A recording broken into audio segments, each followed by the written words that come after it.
نبی صلی اللہ علیہ وسلم رمضان اور غیر رمضان میں صرف 11 رکعت پڑھتے تھے، تو رمضان میں نبی صلی اللہ علیہ وسلم تراویح پڑھا کرتے تھے اور غیر رمضان میں تہجد پڑھا کرتے تھے، ایسا تھا کیا؟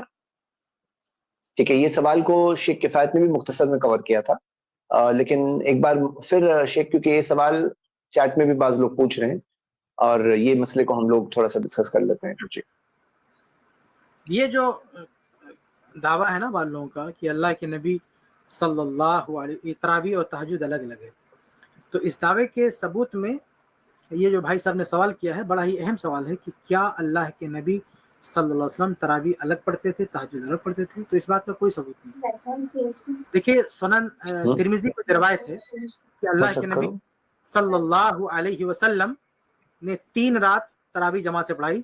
تو پہلی رات جب آپ صلی اللہ علیہ وسلم نے پڑھائی تھی تو ثلث لیل تک، دوسری رات جب آپ صلی اللہ علیہ وسلم نے پڑھائی تھی تو نصف لیل تک، اور تیسری رات جب آپ صلی اللہ علیہ وسلم نے تراویح پڑھائی تھی تو بالکل اخیر تک، رات کے اخیر تک گئے تھے. یہاں تک کہ صحابہ کہتے ہیں تخوفنا الفلاح، ہمیں ڈر ہوا کہ کہیں ہماری سحری نہ چھوٹ جائے.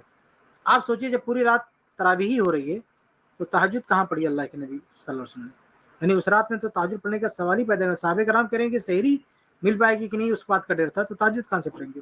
تو اللہ کے نبی صلی اللہ علیہ وسلم نے کبھی بھی تراویح کے ساتھ تہجد نہیں پڑھا ہے. اصل میں تراویح ہی تہجد ہے، تراویح ہی تہجد ہے. جو عام دنوں میں اسی نماز کا نام تہجد ہے، اور تراویح میں اسی نماز، رمضان میں اسی نماز کا نام تراویح ہے. اور میں پہلے ابھی بتا چکا ہوں کہ یہ نام جو تراویح نام ہے یہ حدیث سے ثابت نہیں، قرآن سے ثابت نہیں، صحابہ کرام سے ثابت نہیں، بعد کے لوگوں نے نام دیا ہے.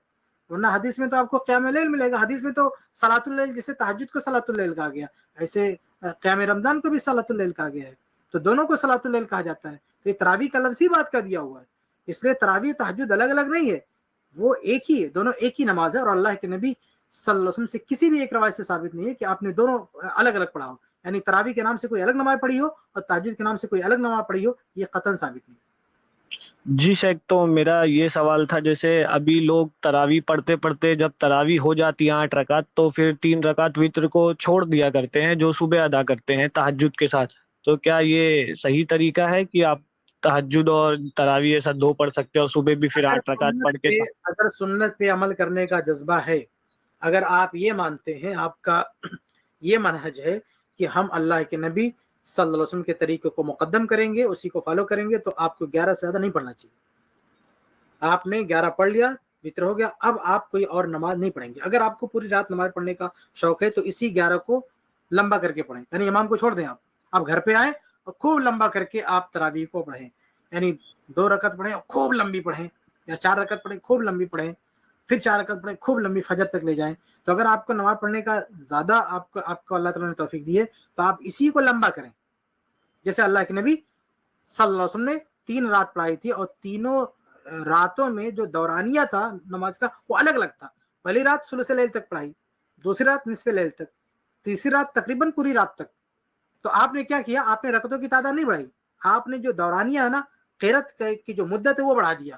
تو اگر آپ کو زیادہ پڑھنے کا شوق ہے تو آپ جو ہے اس کی جو قیام ہے اس کو لمبا کریں، لیکن بعد میں جا کے کچھ اور نہ پڑھیں. دیکھیں ترمذی کی روایت میں یہ بھی ہے نا، اگر آپ کو پڑھنا ہے تو گھر پہ جا کے اور پڑھیں، ورنہ آپ کی تسلی کے لیے اگر امام نے مان لو ختم کر دیا آدھی رات تک، اور آدھی رات تک بھی آپ نے تراویح ختم کر دی، تو یہ بات یاد رکھیے، سنن ترمذی کی روایت ہے کہ جب اللہ کے نبی صلی اللہ علیہ وسلم نے آدھی رات تک تراویح پڑھائی تو صحابہ کرام نے اس رات میں، جس رات آدھی رات تک تراویح ہوئی تھی، تو صحابہ نے کہا کہ اللہ کے نبی صلی اللہ علیہ وسلم، یہ اور ابھی رات باقی ہے، تو کاش آپ ہمیں بقیہ رات تک بھی پڑھا دیتے تو کتنا اچھا ہوتا. تو اللہ کے نبی صلی اللہ علیہ وسلم نے فرمایا کہ جو امام کے ساتھ تراویح پڑھ لیتے نا، امام کے ساتھ جو قیام کر لیتا ہے، تو سمجھو پوری رات قیام کا اس کو ثواب مل گیا. تو الحمدللہ انف ہے، کافی ہے. اگر آپ نے امام کے ساتھ پڑھ لیا تو حدیث میں بشارت موجود ہے کہ پوری رات قیام کا ثواب آپ کو مل جائے گا. اس لیے اگر ہم نے 11 پڑھ لیا ہے تو اس کے علاوہ مزید کچھ پڑھنے کی ضرورت نہیں ہے. شیخ البانی رحمہ اللہ کی بھی یہی رائے ہے کہ اس کے آگے اور نہیں پڑھنا چاہیے. امام مالک رحمہ اللہ کی بھی یہی رائے ہے، اس کے آگے کچھ اور نہیں پڑھنا چاہیے. بلکہ میں بات ختم کروں گا، بات لمبی نہ ہو، خود عمر ابن الخطاب رضی اللہ تعالیٰ عنہ جنہوں نے باضابطہ ایک امام کے ساتھ سب کو جمع کر دیا، وہ خود اس جماعت کے ساتھ تراویح نہیں پڑھتے تھے. خلیفہ دوم عمر ابن الخطاب رضی اللہ تعالیٰ عنہ اس جماعت کے ساتھ جن کو انہوں نے خود قائم کیا تھا، ان کے ساتھ تراویح نہیں پڑھتے تھے, وہ گھر جا کے الگ پڑھتے تھے. کیوں؟